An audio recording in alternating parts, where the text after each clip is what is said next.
mooy comme ni ma ko waxee léegi rek mooy dajeeg sunu militants yi waxtaan ak ñoom dañu jóge ci ay élection bu ñu jógee ci élection wax dëgg yàlla ñuy ànd ak yow di la jàppale mais war nga nag très souvent ngay gisee ak ñoom di toog di waxtaan ak ñoom looloo waral ñu woo leen tey pour ñu jublu fas yéene préparer ndax président Macky Sall kat mouvement gëm sa bopp dafa fas yéene bokk ci ñi nga xam ne ñoom ñooy liggéey ci dëkk bi pour ñu jox ko deuxième mandat dès le premier tour en 2019 président Macky Sall ñun bëgguñu sax mu dem deuxième tour parce que li mu liggéey ci Sénégal mérité wul di dem deuxième tour gagné dès le premier tour maintenant gagné dès le premier tour nag li koy waral mooy ñu tàmbali liggéey bi léegi tàmbali liggéey bi mooy dajale suñu nit ñi suñu responsable yi waxtaan ak ñoom ñu dugg ci terrain bi xool élection yi saytu ko parce que saytu élection dafa am solo lan moo doxoon il faut évaluer élection dañ koy évaluer man gagné naa bureau de vote bi lu tax perte naa bureau de vote bi lan moo tax ma perte ko la taxoon ma perte ko ma seet ko rectifier ko bureau de vote bi ma gagné ma xool la ma dooleeloon ba ma gagné ko ma renforcer ko encore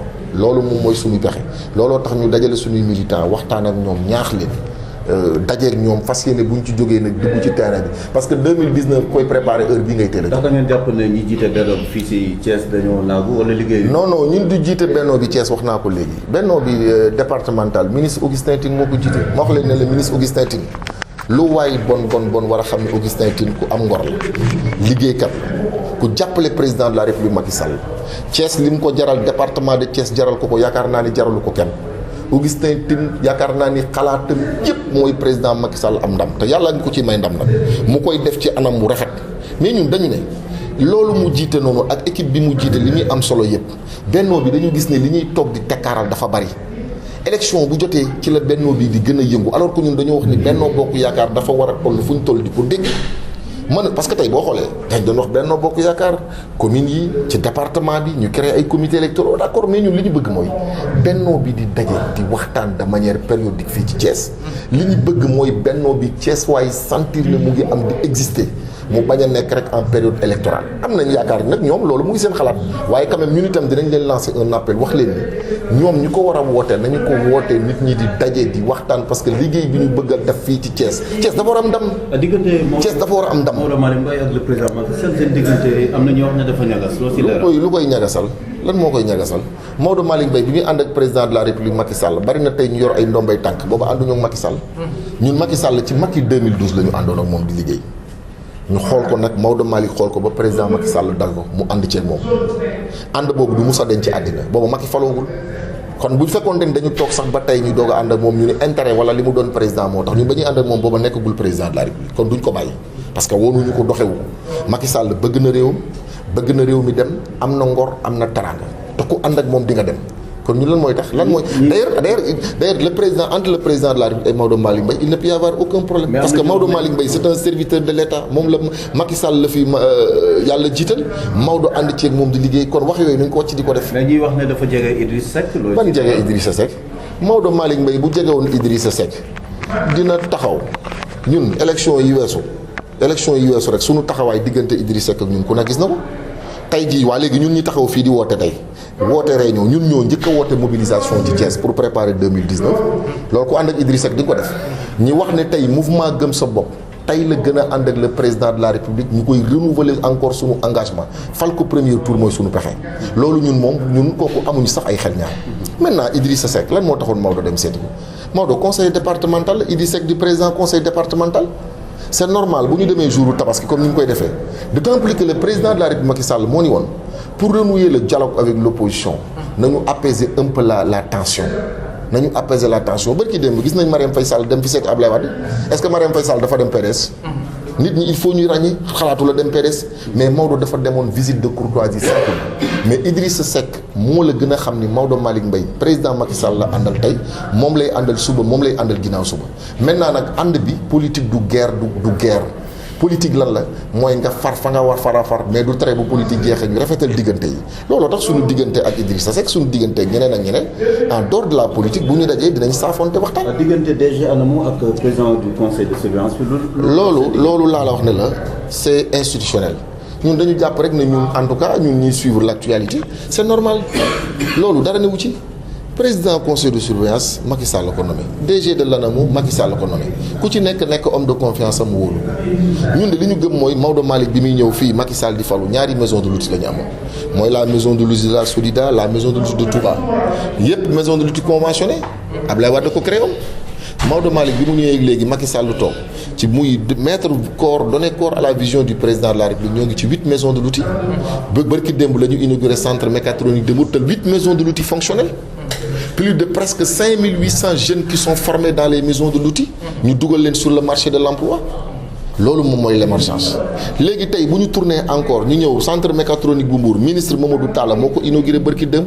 muy le centre mécatronique le plus moderne de l'Afrique de l'Ouest avec Ama Post Venta en coopération avec l'ANAMO ministre bi ñëw ne Maodo Malick Mbaye c'est un directeur général compétent travailleur qui est engagé à donner corps à la vision du président de la République kon lan mooy xuloolu amu fa maintenant c'est normal que dans le cadre des institutions entre les rapports entre les différentes structures d'une institution léeg-léeg mu am ay malentendu mais ñun dañu jàpp ne malentendu yooyu yàgg day mujj ci fu rafet nit ñu continuer parce que li am solo rek mooy dëggal gis-gisu président Macky Sall. jàppale étudiants thiessois yi ñaar téeméeri bourse le président Maodo Malick Mbaye génne pour ñu may ko les étudiants du département de Thiès maanaam nit ñi nga xam ne am nañu bac mais demuñu orienté wuñ leen wala ñu bëgg formation mu di ko joxe lijjanti ko ñu dem dans les écoles de formation loolu mooy l'émergence jàppale président de la République ci émergence beneen bi ci des encore mooy jigéen ñi ñu wax leen formé wu en groupement de 25 personnes groupement bu ne ñu defal la formation bu ñu leen defalee formation pare jox leen ay diplômes jéem leen a seetal maintenant des financements avec nos partenaires loolu moom mooy développement ñun de loolu lañ bëgg a taxawee ci wetu président Macky Sall noonu lañ bëgg a taxawee ci gouvernement de la République du Sénégal pour jéem a seet maintenant nan la ñuy def ba réew mi jëm kanam askan wi jëm kanam ndax politique nag yamul rek ci voter mais politique mooy di nemmiku la nga mën nga di ci jàppale ci askan wi nga xamante ñoom ñoo ànd di la jàppale boo wootee noonu lañ ko gisee. des propositions pour pouvoir avancer c'est aussi simple que ça mais quand même s'il s'agit de se conformer dans le cadre de Benno Bokk Yaakaar s'il s'agit de respecter les règles qui régissent le fonctionnement du cadre politique qui nous lie avec le président de la République nous on ne ménage aucun effort pour respecter ces règles-là mais quand même il faut s'organiser. Comment vous expliquez un peu les attaques proférées sur votre leader, apportées sur votre leader par certains qui lui accuseraient à tort ou à raison d'avoir rendu visite au président Idrissa Seck le jour de l'attaque? Non, en fait nous on n'a fait pas un cas. D'ailleurs nous disons que c'est simplement un fait divers politique parce que tout le monde sait aujourd'hui que s'il y a Maodo Malick Mbaye sera le dernier des Mohicans à quitter le président Macky Sall.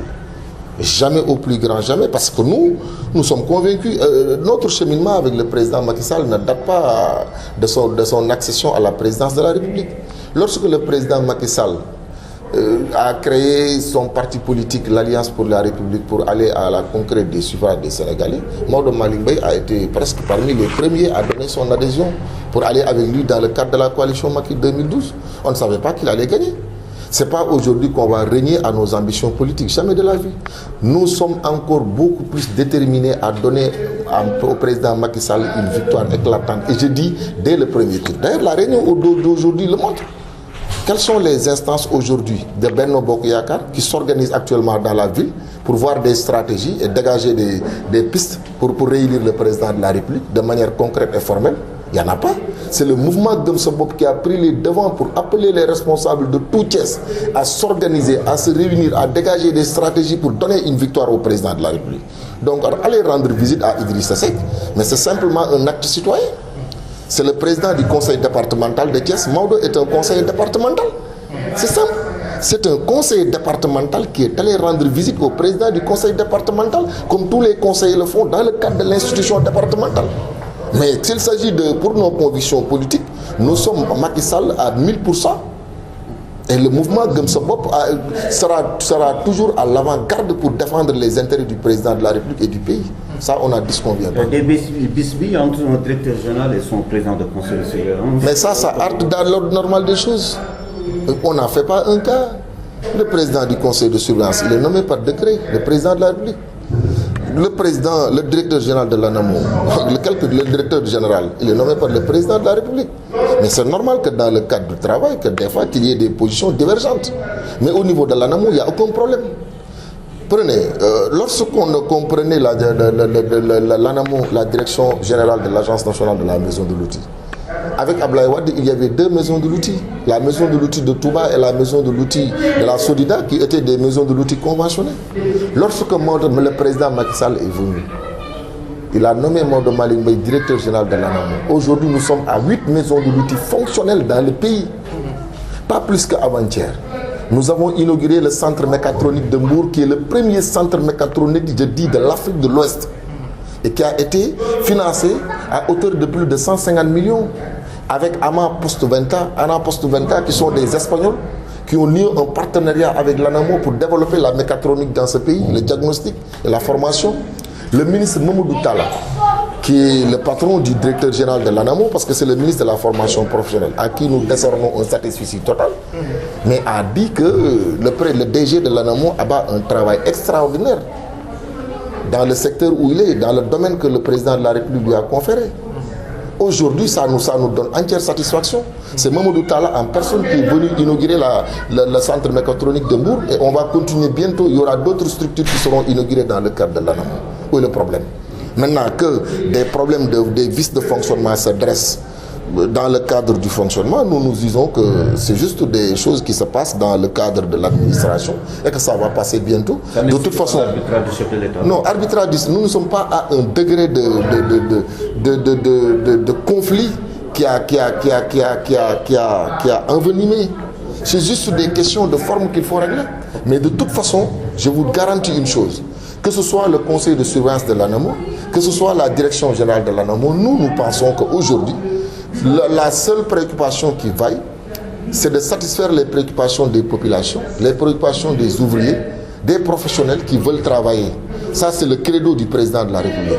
C'est donner corps à la vision du président de la République, Macky Sall, qui n'a que comme préoccupation de soulager les souffrances des Sénégalais. 200 bourses offertes aux bacheliers du département de Thiès par votre président de mouvement, El Hadj Malick Mbaye, oui. Et également des sessions de formation aux femmes.